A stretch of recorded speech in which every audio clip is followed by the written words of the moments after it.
Bonjour, nous avons notre frère qui a été beu, je pense c'est hier. Hier, oui, il a été beu par son client. Il faut dire que c'était un féman. Donc, le business a mal tourné, le client l'a beu. Et quand le client l'a beu, celui qui portait le sac de dos, Aaron. Quand je dis beu, vous comprenez un peu ce que je veux dire. Donc, le client s'est rendu compte à la dernière minute de la supercherie qui se passait. On l'a beu, selon ce que j'ai suivi sur le mur de Lolita. On voit pour lui, mais beaucoup passent par là. Parce que moi, je suis passé en Algérie. J'ai vu comment ces choses se passent. Moi-même, j'ai risqué ma vie dans ça. J'ai dit plus jamais. Dieu m'a défendu. La première fois où j'ai mis mon pied chez l'OM, j'ai vu tout ce qui se passait.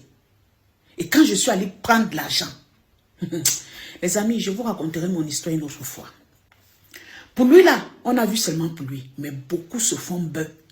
Lui, c'est parce qu'il est de la diaspora qu'on a vu pour lui. Mais beaucoup se font bœuf dans le secret. Personne n'en parle. Beaucoup de nos frères laissent leur vie dans ces choses-là.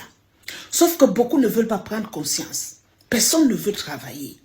C'est un métier qui est vraiment risqué. Il y a les dos là-bas, mais c'est risqué. Ça veut dire, il y a deux choses. Soit tu gagnes, soit tu perds. Et quand tu perds, tu sors moins avec ta vie. Mais si tu perds, que tu laisses ta vie, c'est là, c'est dangereux. Parce que quand l'OM se rend compte qu'il a été manipulé, il t'attire. Et quand il t'attire, si tu n'es pas réfléchi, c'est pour finir ta vie. Moi, en Algérie, nous étions dans un ganda d'une dame où son mari s'est préparé pour aller rencontrer les M. On était là en train de boire. On savait qu'il ne va pas prendre les dos. Ouais. En fait, nous étions assises là. Nous, on l'attendait pour qu'il vienne nous donner le salaire. Pour tous ceux qui ont fait le Maghreb pour comprendre ce que ça veut dire. Qu'il vienne nous donner notre part. On savait qu'il partait porter l'argent. Nous étions assises là. Il est parti. Il est arrivé, il a appelé sa femme qu'il est arrivé. Nous étions assises là, on attendait le salaire. Après un moment, son téléphone ne passait plus. On appelle. Celle même qui contrôlait l'OM appelle. L'OM ne prend pas. Sinon, on l'a taillame. On l'a taillame. On l'a donné quelque chose de solam pour dormir. Quand il a dormi, gars, les M l'ont coca. Quand je dis coca, vous pouvez comprendre. On l'a mis dans un sac. Et le jeté en brousse. Parce que ces gens ne mangent pas le porc. Donc ils ont les cochons là-bas qu'ils abandonnent là-bas en brousse. C'était pour qu'on le chope. Pendant des jours où on cherchait ce garçon, on appelle le M, ça ne passe pas. Sa femme est allée signaler à la police que mon mari est venu dans ce village disant qu'il y a un monsieur qui l'a appelé pour venir faire le travail. Quel genre de travail? Elle était obligée de tourner comme ça. On a commencé à faire les enquêtes. Ce qui est bien avec ces gens-là, c'est qu'ils font les enquêtes. Ils font les enquêtes.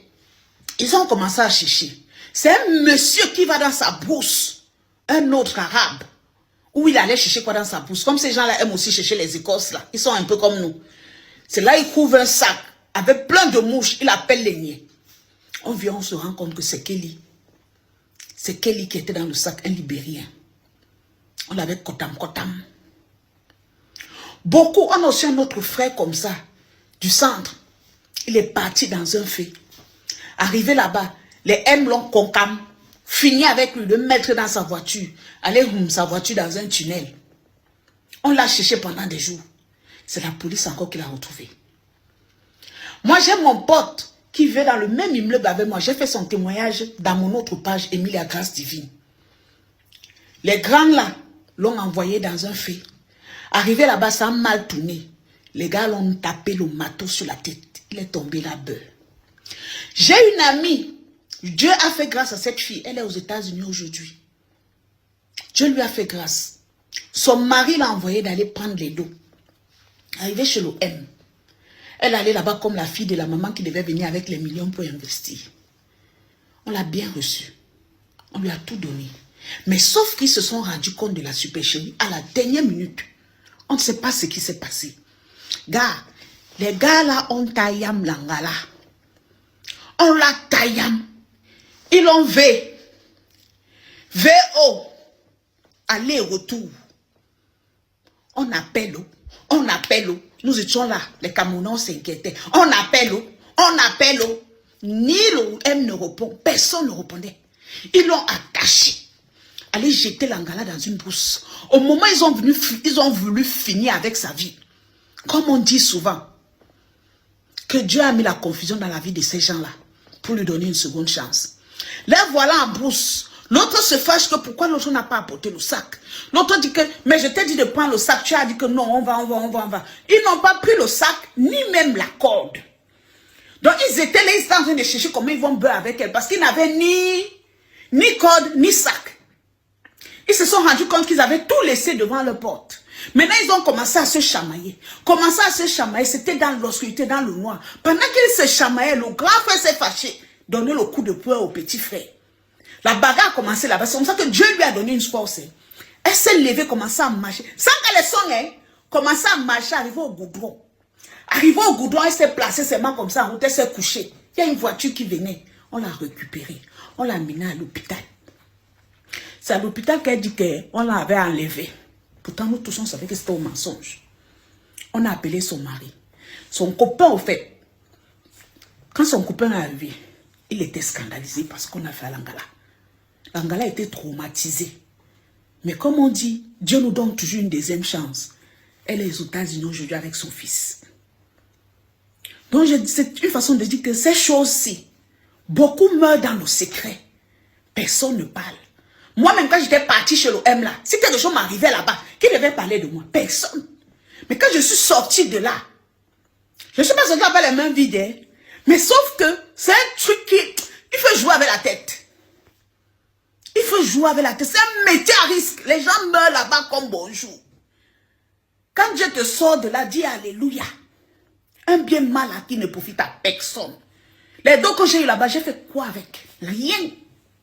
Et je vois tous ces petits jeunes-là qui créent des profils avec la photo d'une Gambé. Qui viennent, bonsoir ma chérie, tu veux faire quoi dans la vie? Mon frère, allez vous renseigner.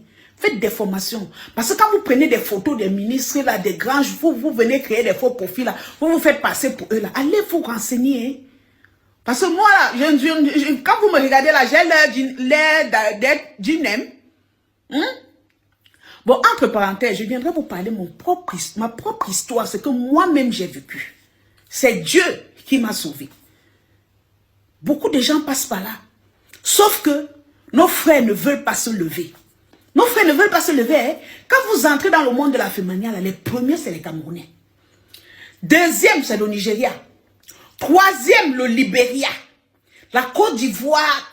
Moi, j'ai fait ce milieu. Les Ivoiriens, je ne les voyais même pas. Hein. Je ne sais pas si j'ai raconté un Ivoirien dans le fait un jour, puis j'ai oublié. Les Gabonais, alors n'en parlons pas, ils ne sont jamais là. Je n'ai jamais croisé un Gabonais en aventure. Jamais. Disons-nous la vérité, les Gabonais, quand les Gabonais veulent voyager, tu ne vas jamais croiser un Gabonais en aventure. Les Gabonais, je ne les ai jamais vus. Ce monde de la féminin, là, les Camerounais sont en premier. Je sais que vous allez m'insulter, je m'en fous. Hein. Il y a les Camerounais. Deuxième position, Nigeria. Troisième, le Libéria. Ils sont dans ça. Tu ne vas pas voir les Togolais. Les Togolais, même, tu ne les vois pas. Les Libériens, ils sont dedans. Plein. Les Togolais, ils sont là, mais un peu. Mais les champions, c'est les Camerounais. Parce que quand ils sortent de là, ils bossent même ils entrent en Europe, ils continuent. Hein. Mes frères, sortez dans ça. Sortez dans ça. Je me souviens d'une qui est partie, elle a joué le rôle de la maman. Aller prendre de l'argent chez le monsieur qui s'occupait de son gars en aventure. Le gars a travaillé là-bas, il a mis son boss au travail.